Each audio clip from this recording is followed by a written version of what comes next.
ओम नमः शिवाय। मैं हूं एस्ट्रोलॉजर के एम सिन्हा और मैं अपने यूट्यूब चैनल पर आप सभी का हार्दिक स्वागत करता हूं। नवंबर मंथ कर्क लगन वाले जातकों का कैसा बीतेगा इसको हम इस वीडियो में समझेंगे और ये वीडियो थोड़ा बड़ा होगा क्योंकि मैं वृहत मासिक राशिफल बनाने वाला हूं। तो थोड़ा वीडियो बड़ा होगा लेकिन लॉजिकली रहेगा और एस्ट्रोलॉजिकल नियम के आधार पे जो प्रेडिक्शन होगा उसको मैं पूरा बताऊंगा। एक तो हर वीडियो में आपको मैं बताता हूं कि कर्क लगन जो होता है बहुत भावुक लगन होता है, बहुत ही ज़्यादा इमोशनल होता है और ठंडी सर्दी खांसी जुकाम जो है इन्हें जल्दी लग जाती है। कर्क लगन में क्या होने वाला है, वैसे अगर देखा जाए नवंबर मंथ जो है पूरे फेस्टिवल्स का मंथ होता है। चाहे हम करवा चौथ की बात करें, चाहे दिवाली की बात करें, चाहे हम गोवर्धन पूजा, हनुमान जयंती या भाई दूज की बात करें, तो इस तरीके से लगातार बैक टू बैक फेस्टिवल्स रहेंगे पूरे नवंबर में। और इस फेस्टिवल के साथ साथ 4 मेजर चीज़ें चेंज होने वाली हैं। और वो क्या क्या चीज़ें चेंज होने वाली हैं, एक तो सूर्य का राशि परिवर्तन होगा। सूर्य वर्तमान में नीच राशि में अपने उपस्थित हैं और इसका राशि परिवर्तन होगा, ये तुला से वृश्चिक में 16 नवंबर को राशि परिवर्तन करेंगे। इसके साथ ही शुक्र का भी राशि परिवर्तन होगा। शुक्र जो है अभी भी वर्तमान में नीच राशि में है और इसका राशि परिवर्तन होगा और ये नीच राशि से निकल के स्वगृही हो जाएंगे तुला में, यानी अपने घर में पहुंच जाएंगे 17 नवंबर को। 20 नवंबर को देवगुरु बृहस्पति का राशि परिवर्तन होगा। ये धनु से निकल के शनि के साथ नीच भंग राजयोग बनाएंगे और अंतिम जो चेंजिंग होने वाला है वो बुध का, जो कि महीने के लास्ट में लगभग होगा 28 नवंबर के आसपास इसका राशि परिवर्तन होगा। तो हर लगन पर इसका अलग अलग प्रभाव पड़ेगा। तो हम लोग अभी कर्क लगन की बात करेंगे। सबसे पहले हम ग्रहों की पूरी बात करेंगे, फिर एक एक भाव का फल हम लोग इसमें देखेंगे और लास्ट में आप अपने कमेंट ज़रूर इसमें ऐड कर दीजिएगा कि आपको और क्या इसमें चाहिए। हालांकि मैं पूरी कोशिश कर रहा हूँ कि आपको एग्जैक्टली वो चीज़ प्रोवाइड करूं जो आपको चाहिए। थोड़ा बड़ा वीडियो ज़रूर होगा, स्किप मत कीजिएगा और पूरे वीडियो को लाइन से देखिएगा। सबसे पहले देखते हैं सूर्य प्लैनेट का। देखिए, सूर्य आपकी कुंडली में एक तो मारक प्लैनेट होता है क्योंकि द्वितीय स्थान पर है, लेकिन हर जगह ये मारक नहीं माना जाता है, इसकी पोजीशन पे भी डिपेंड करता है। अगर ये कारक भाव में अपने बैठा हो तो इसके मारकत्व में कमी आती है।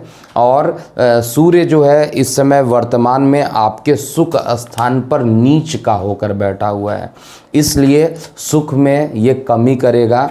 भूमि, वाहन, मकान से भी संबंधित आपके अच्छे कार्य को सूर्य किसी भी कंडीशन में नहीं होने देगा। महीने के मध्य तक अर्थात 16 नवंबर तक ये नीच का रहेगा और बुध के साथ रहेगा और वहाँ पर बैठकर अपनी उच्च दृष्टि से आपके कर्म स्थान को देखेगा। तो निश्चित रूप से अपनी मित्र राशि को, मंगल की राशि को जब देखेगा तो यहाँ पर आपके कार्य, व्यापार और नौकरी में आपको प्रमोशंस मिलना और कुछ गवर्नमेंट से टेंडर मिल जाना। जो लोग गवर्नमेंट टेंडर लेते हैं उनको गवर्नमेंट का टेंडर मिल जाना, या जिनकी जॉब नहीं मिली थी उनको जॉब मिल जाना, ये सूर्य यहाँ पर एक अच्छा फल देंगे। लेकिन माता से कष्ट भी आपको देंगे, माता के स्वास्थ्य में गिरावट भी ये उत्पन्न करने वाले हैं। इसके बाद आपके लग्नेश चंद्रमा की बात करें तो चंद्रमा तो पूरे हर दिन अलग अलग नक्षत्र में होता है, इसलिए दैनिक राशिफल में वो स्पष्ट कर दिया जाता है। अति योग कारक प्लैनेट आपका जो है मंगल है और मंगल वर्तमान में कैसा है, वर्तमान में मंगल वक्री चल रहा है। सूर्य का एक कथन मैं आपको फिर बता दूं, 17 नवंबर के बाद जो होगा सूर्य राशि परिवर्तन करके वृश्चिक में चला जाएगा, आपके लगन से ये पंचम में चला जाएगा और धन स्थान का मालिक जब पंचम में जाएगा तो यहाँ पर देखिए मानसिक तनाव आपको देगा, क्योंकि एक तो मित्र के घर में तो जा रहा है, लेकिन यहाँ पे मानसिक थोड़ा गर्म प्लैनेट होता है, तो थोड़ा सा मस्तिष्क में गर्मी ज़रूर देगा। और ओवरऑल संतान को जो कष्ट चल रहे थे काफ़ी दिनों से, उन कष्टों को ख़त्म करेगा और संतान के से आपको सुख की अनुभूति भी कराएगा। प्रेम प्रसंग में अगर आप किसी डायरेक्शन में फाइनलाइज नहीं किए थे, तो ये सूर्य ही आपको यहाँ पे फाइनलाइजेशन भी कराने वाला है और इनकम को भी अप्रत्याशित रूप से बढ़ाएगा। लेकिन कब बात कर रहा हूँ, जब 17 नवंबर के बाद, 16 नवंबर के बाद जब सूर्य का राशि परिवर्तन होगा। अब हम मंगल की बात करते हैं। मंगल आपके अति योग कारक है। कर्क लगन में मंगल अत्यंत योग कारक होता है। रीज़न क्या है? एक तो चतुर्थेश होता है और एक नवमेश होता है, यानी सुख, संपत्ति, भूमि, वाहन, मकान का मालिक, और धर्म को, भाग्य को, छोटी मोटी यात्राओं को, जो कि नवम स्थान से देखा जाता है, इन दोनों का मालिक होकर ये कहाँ पर जा रहा है? भाग्य स्थान पर है, लेकिन वक्री है। देखिए, वक्री भले ही है, लेकिन भाग्य का तो आपको सपोर्ट ये देगा ही देगा। चाहे आप इसको देख लीजिएगा, आजमा के चेक कीजिएगा। अगर आप कर्क लगन वाले हैं तो मंगल, अगर आप किसी विपत्ति में फंसे हुए हैं तो मंगल देव की आराधना कीजिए, हनुमान जी की आराधना कीजिए। आपके कार्य निश्चित रूप से यहाँ पर बनेंगे, इसकी गारंटी मैं देता हूँ। और नवम स्थान का जो मंगल होगा, भाग्य आपको निश्चित रूप से साथ देगा। और इसकी चौथी वक्र दृष्टि विदेशों में पड़ रही है, तो विदेश यात्राओं के भी योग ये मंगल बनाने की कोशिश भी करेगा। और विदेशों से या ऑनलाइन अगर आप कोई काम कर रहे हैं तो उसमें भी आपको कुछ बेनिफिट मंगल देने वाला है। मंगल की जो 7वीं दृष्टि है अपने कारक भाव में पड़ रही है, इसलिए आपको मेहनत के लिए तैयार रहना चाहिए और आपको मेहनत ज़बरदस्त यहाँ पर ये कराएगा। और शुक्र को, क्योंकि शुक्र को देख रहा है, मंगल और शुक्र के बीच में शत्रुता होती है, तो थोड़ा आपके बड़े भाई बहनों से कुछ अनबन ज़रूर करा सकता है, लेकिन ओवरऑल आपको मेहनत ज़रूर करेगा यहाँ पे। मंगल की जो 8वीं दृष्टि है वो चतुर्थ स्थान पे पड़ेगी, भूमि, वाहन, मकान पे पड़ेगी। और आपको पता होगा भूमि, वाहन, मकान जो होते हैं ये भी तृतीय के साथ साथ चतुर्थ में भी काउंट होते हैं, इसलिए यहाँ पर आपको मानसिक शांति भी मंगल ग्रह देने वाला है। अब हम बुध ग्रह की बात करते हैं। देखिए, बुध ग्रह कहा जाए तो पूरे नवंबर तक, 28 नवंबर तक इसका राशि परिवर्तन नहीं होगा और ये आपके नीच के सूर्य के साथ रहेगा। और ये पूरा महीना जो रहेगा, क्योंकि इस लगन की कुंडली में बुध को अच्छा नहीं माना जाता। एक तो आपके द्वादश का मालिक है और एक आपके पराक्रम का मालिक है। इन दोनों का मालिक होकर सुख स्थान पर बैठ गया, यानी विदेशों से कुछ शुभ समाचार ज़रूर आपको देगा, लेकिन आपको मेहनत भी काफ़ी करा देगा यहाँ पे। तो ओवरऑल बुध का जो रिज़ल्ट रहेगा वो न्यूट्रल रहने वाला है। 28 नवंबर के बाद जैसे इसका राशि परिवर्तन होगा, तब ये आपके पंचम में चला जाएगा और पंचम में जाकर छोटे आपके संतान से संबंधित अस्पताल के खर्चों को ये बढ़ा सकता है। वैसे भी मौसम चेंज हो रहा है और कर्क लगन वालों को यहाँ पर बहुत विशेष रूप से ध्यान देना चाहिए। शुक्र ग्रह की बात करते हैं।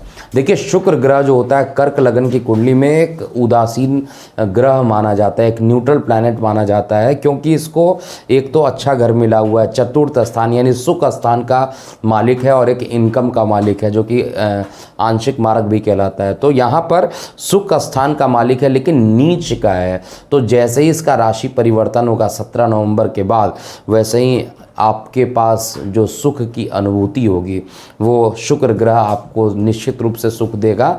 लेकिन महीने के मध्य को अगर कर लिया जाए तो महीने के मध्य में शुक्र आपको कुछ निगेटिविटी देगा और यहाँ पर आप कोई भी प्लानिंग कर रहे हो उसमें सफल नहीं होने देगा। लेकिन यही चीज़ 17 नवंबर के बाद से देखिएगा तो हर मनोकामना आपकी पूर्ण जो होगा शुक्र करेगा। और मालव्य नाम का पंच महापुरुष भी योग भी बनाएगा, चतुर्थ स्थान पे रहेगा शुक्र और अपने वहाँ पर वो दिशा बली भी रहेगा। तो दिशा बली भी रहेगा और स्वगृही भी रहेगा। इसलिए जो गोचर में व्यवस्था देखा जाए तो शुक्र अच्छे पोजीशन पे जाएगा। लेकिन कब जाएगा?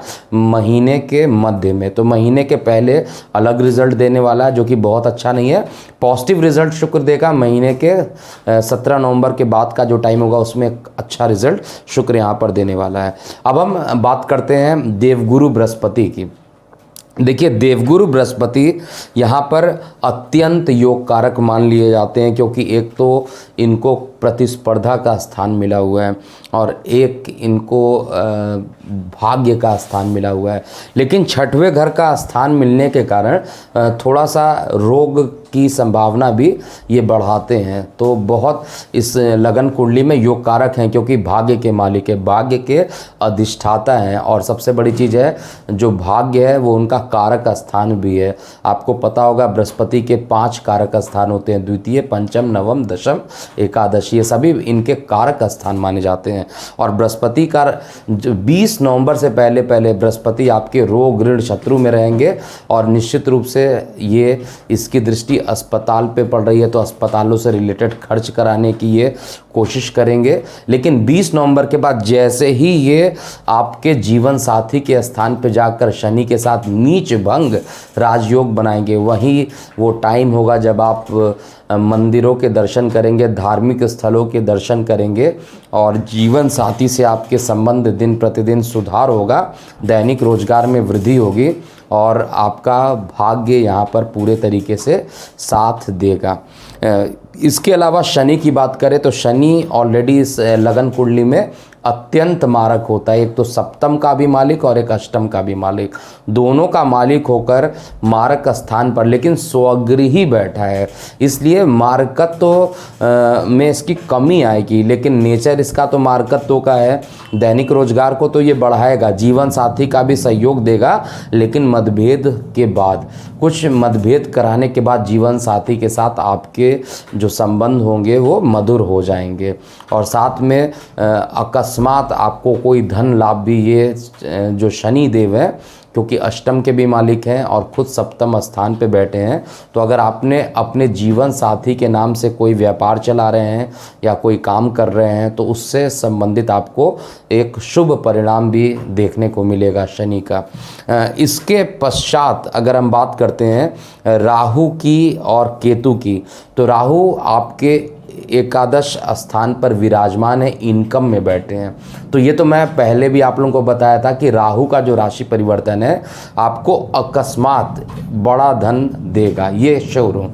राहु का जो राशि परिवर्तन है एकादश भाव में बैठा है, अपने मित्र राशि में बैठा है, तो अकस्मात अच्छा फल देगा।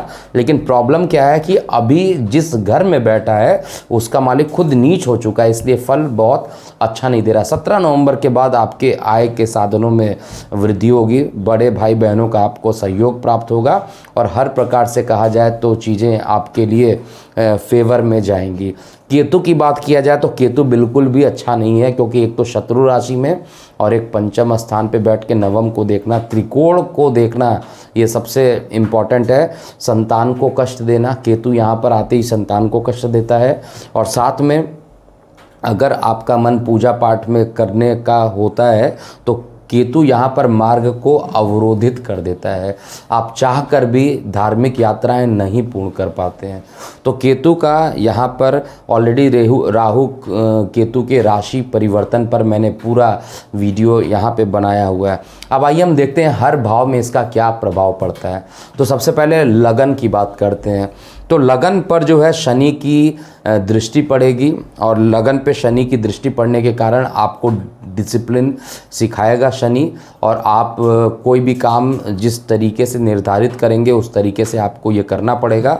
और जैसे ही बृहस्पति भी वहाँ पर विराजमान हो जाएगा शनि के साथ साथ 20 नवंबर के बाद, तो नीच भंग राजयोग बनाएगा और बृहस्पति की उच्च दृष्टि लगन पे पड़ेगी। और जैसे ही बृहस्पति की उच्च दृष्टि लगन पे पड़ने लगेगी वैसे ही आपको मार्गदर्शन भी मिलेगा। आपके जीवन साथी से अगर वाद विवाद थे तो यही जो बृहस्पति उच्च का है ये आपके जीवन साथी के भी मस्तिष्क में जो निगेटिव थॉट्स थे उसको पॉजिटिव में कन्वर्ट करने की कोशिश करेगा। द्वितीय भाव की बात करते हैं। देखिए, द्वितीय भाव जो होता है धन का होता है, वाणी का होता है, पराक्रम का होता है और बहुत सारी चीज़ें होती हैं, दाया नेत्र भी होता है। तो द्वितीय स्थान में सूर्य अभी नीच अभिलाषी है, तो निश्चित रूप से धन का अभाव करेगा। कहीं से भी अगर धन आने वाला होगा तो सूर्य अभी कम से कम 16 नवंबर तक इस धन को आने नहीं देगा। अगर आ गया तो उसको तुरंत कहीं ना कहीं पर खर्च करा देगा। लेकिन जैसे ही सूर्य का राशि परिवर्तन होगा 17 नवंबर के बाद, वैसे ही धन पर आपके लिए एक विशेष परिणाम निकलेंगे और आपको आपके पास धन का संचार होगा और चीज़ें ठीक होंगी। तो फाइनेंस के मामले में 17 नवंबर तक सतर्क रहने की ज़रूरत है। तृतीय भाव की बात करते हैं। देखिए, तृतीय भाव आपके खुद का पराक्रम, आप कितना कॉन्फिडेंट हैं, ये तृतीय भाव बताता है। तृतीय भाव जो होता है आपके छोटे भाई बहनों को भी बताया जाता है, मंगल का कारक स्थान होता है और तृतीय स्थान पर शुक्र ज़रूर विराजमान है, नीच के शुक्र विराजमान है, इसलिए किसी भी कार्य को पूर्ण नहीं होने देंगे और कुछ ना कुछ ऐसा करेंगे जिससे कि पराक्रम में कमी आए। इसलिए यहाँ पर आलस्य भी शरीर को ये शुक्र दे सकता है, लेकिन मंगल, वक्री मंगल की जो 7वीं दृष्टि पड़ेगी तृतीय पे, ये आपको एक अच्छा परिणाम देगा। तो कुल मिला के कहा जाए 17 नवंबर के आसपास जैसे ही शुक्र मालव्य नाम का पंच महापुरुष बनाकर स्वगृही होगा, यही वो टाइम होगा जब आपके नेम फेम बढ़ेंगे। और मंगल का अपने कारक भाव पे देखना अत्यंत श्रेष्ठ है, और वो भी भाग्य में बैठकर। अब हम चतुर्थ भाव की बात करते हैं। कर्क लगन में चतुर्थ भाव में कैसा परिणाम होगा। तो ये जो चतुर्थ भाव है वो शुक्र का है और शुक्र 17 नवंबर तक नीच के हैं, तो निश्चित रूप से अच्छा फल नहीं मिलेगा। लेकिन जैसे ही शुक्र का नीच राशि से निकल के अपने घर में पहुंचेंगे और मालव्य नाम का पंच महापुरुष योग बनाएंगे, यही वो टाइमिंग होगा जब आपको हर प्रकार के सुख सुविधाओं से परिपूर्ण कर देगा। अगर आप कोई भूमि वाहन मकान के लिए काफ़ी दिनों से प्रयत्न कर रहे थे और आपको टाइम नहीं मिल पा रहा, तो अब आपको टाइम मिलेगा और आप अपने भूमि वाहन और मकान को खरीदने में सामर्थ्य रहेंगे। अगर कोई रुकावट आ रहा था, अगर आपके पोजीशन मिलने वाले थे वो किसी कारण से नहीं मिल रहे थे, तो 17 नवंबर के बाद आपको पोजीशन भी मिलेगा और आपके भूमि वाहन मकान से जो निगेटिविटी थी वो सभी चीज़ें ख़त्म हो जाएंगी और माता के स्वास्थ्य में भी सुधार देखने को मिलेगा। पंचम स्थान की बात करते हैं। देखिए, पंचम स्थान पर राहु की नीच दृष्टि पड़ रही है और वहाँ पर उच्च का केतु बैठा हुआ है। तो निश्चित रूप से मैं पूरे तरीके से यहाँ पर बता दूँ, गोचर का ये राहु शेयर, सट्टा, लॉटरी, अकस्मात धन, इन सब में नुकसान करा देगा। गलती से भी शेयर मार्केट में या किसी प्रकार के सट्टे के चक्कर में मत पड़िएगा, नहीं तो बहुत ज़्यादा नुकसान कर बैठेंगे। ये मेरा डिस्क्लेमर है। जब भी ये आपको करना हो, आपको निश्चित रूप से आपको आपका अपना रिस्क होता है और उसके हिसाब से आपको इन्वेस्टमेंट करना चाहिए। लेकिन यहाँ पर जो गोचर है वो निश्चित रूप से अच्छा नहीं दे रहा। हालांकि राहु एकादश में बैठा है तो एकादश से रिलेटेड अच्छा रिजल्ट देगा। तो पंचम में उदर संबंधित कुछ परेशानियां देगा। संतान से कुछ जो संतान की वजह से जो प्रॉब्लम चल रही थी वो तो अब ठीक हो जाएगी, जैसे ही सूर्य मंगल ऑलरेडी साथ में सूर्य और साथ में केतु की उपस्थिति होगी। हालांकि गर्भवती महिलाओं के लिए गर्भ हानि का योग भी यहाँ पर बनाएगा, क्योंकि गर्भ का जो पोजीशन होता है पंचम होता है, वहाँ पर सूर्य भी गर्म प्लेनेट है और केतु मोक्ष देने वाला प्लेनेट है। तो गर्भवती महिलाओं को आदित्य हृदय स्रोत का यहाँ पर पाठ करना चाहिए। और छठवें घर की बात किया जाए, जहाँ से रोग, ऋण, शत्रु और प्रतिस्पर्धा को भी देखा जाता है, यहाँ पर बहुत विशेष आपको फ़ायदा होता हुआ मुझे नहीं दिखाई दे रहा है, क्योंकि गुरु इसके मालिक हैं और गुरु ही अभी छठवें घर में बैठे हुए थे। लेकिन अब गुरु का राशि परिवर्तन होगा 20 नवंबर को और ये आपके लगन से सप्तम स्थान पे चले जाएंगे। तो यहाँ पर आपके जीवन साथी को कुछ रोग से संबंधित जो पीड़ाएं होंगी उस पर अस्पताल पे खर्च आपके लगने वाले हैं यहाँ पर। और इस समय किसी प्रकार के मुकदमेबाजी से दूर रहिएगा। सप्तम स्थान की बात करते हैं, सप्तम भाव की बात करते हैं। सप्तम भाव जो होता है दैनिक रोजगार का होता है, आपके जीवन साथी का होता है और यहाँ पर वैवाहिक सुख का भी स्थान सप्तम माना गया है। यहाँ पर शनि, जब तक शनि विराजमान है तब तक पति पत्नी के बीच में संबंध अच्छे नहीं रहेंगे, कुछ ना कुछ विवाद यहाँ पर होकर रहेगा। जैसे पति की एंट्री होगी 20 नवंबर को, वैसे ही चीज़ें ठीक हो जाएंगी। दैनिक रोजगार के क्षेत्र में किया गया प्रयास भी सफल रहेगा और जीवन साथी से भी संबंध मधुर आपके हो जाएंगे। और साथ में एक मानसिक तनाव भी आपका जो काफ़ी बढ़ गया था वो भी कम हो जाएगा। अष्टम भाव की बात करते हैं। देखिए, अष्टम भाव का मालिक जो है वो दैनिक रोजगार में जाकर बैठा हुआ है और वो पत्नी के स्थान पर या पति के स्थान पे, कहा जाए जीवन साथी के स्थान पे। तो अगर आप कोई व्यापार कर रहे हैं या दैनिक रोजगार आप वाइफ के नाम से कर रहे हैं या हस्बैंड के नाम से यानी जीवन साथी के नाम से कर रहे हैं, तो वहाँ पर अकस्मात आपको एक बड़ा फ़ायदा भी यहाँ पर देखने को मिलेगा। और नवम भाव की बात करते हैं। नवम भाव में मंगल वक्री बैठा हुआ है और बृहस्पति के घर में बैठा हुआ है और बृहस्पति का राशि परिवर्तन 20 को होने वाला है। तो 20 से पहले पहले धार्मिक यात्राओं में कुछ अवरोध उत्पन्न हो सकते हैं, लेकिन धार्मिक यात्राओं में सफलता आपको 20 नवंबर के बाद मिलेगी। और निश्चित रूप से अगर आपने अभी से कुछ प्लानिंग किया है धार्मिक यात्राओं के लिए और आप कर्क लगन वाले हैं, तो कुछ ना कुछ प्रॉब्लम आएंगी और इसका निवारण 20 नवंबर के आसपास होगा। 20 नवंबर के बाद हर चीज़ मैं कर्क लगन का देख रहा हूँ कि एक तो माता के स्वास्थ्य में भी सुधार दिखाई दे रहा है, भूमि वाहन मकान से भी पॉजिटिव चीज़ें दिखाई देंगी और आपका पराक्रम बढ़ेगा, भाग्य बढ़ेगा। तो हर प्रकार से ये मंगल का नवम स्थान पे भले ही वक्री है, बैठना अच्छा मानूंगा। अब दशम स्थान की बात करते हैं। देखिए, दशम स्थान का मालिक मंगल होता है आपकी कुंडली में और दशम स्थान पर सूर्य की उच्च दृष्टि पड़ रही है। तो वर्तमान में 16 नवंबर तक सूर्य यहाँ पर आपको प्रमोशन के योग बनाएगा और साथ में अगर आप कोई काम कर रहे होंगे तो उसमें आपके कार्य व्यवसाय में आपके प्रतिष्ठा को बढ़ाने वाला है। तो ओवरऑल सूर्य का जो दृष्टि पड़ रही है दशम पे, वो आपके लिए एक अच्छा इंडिकेशन है। लेकिन साथ में 20 नवंबर तक का जो टाइम है उसमें गुरु की 5वीं दृष्टि पड़ रही है और गुरु खुद रोग में है, तो कोई भी काम को बनने से वो बिगाड़ने की कोशिश करेंगे। गुरु का राशि परिवर्तन होना और सूर्य का राशि परिवर्तन होना, इसका रिजल्टेंट आपको लगभग रफली आप मान के चलिए महीने के मध्य के बाद आपको अच्छा परिणाम देने के लिए अग्रसर करेगा। एकादश की ऑलरेडी बात कर चुका हूँ कि एकादश में आपको बड़े भाई बहनों का सहयोग मिलेगा और अकस्मात कोई बड़े धन के मिलने की संभावना रहेगी। द्वादश और अंतिम भाव की बात करते हैं।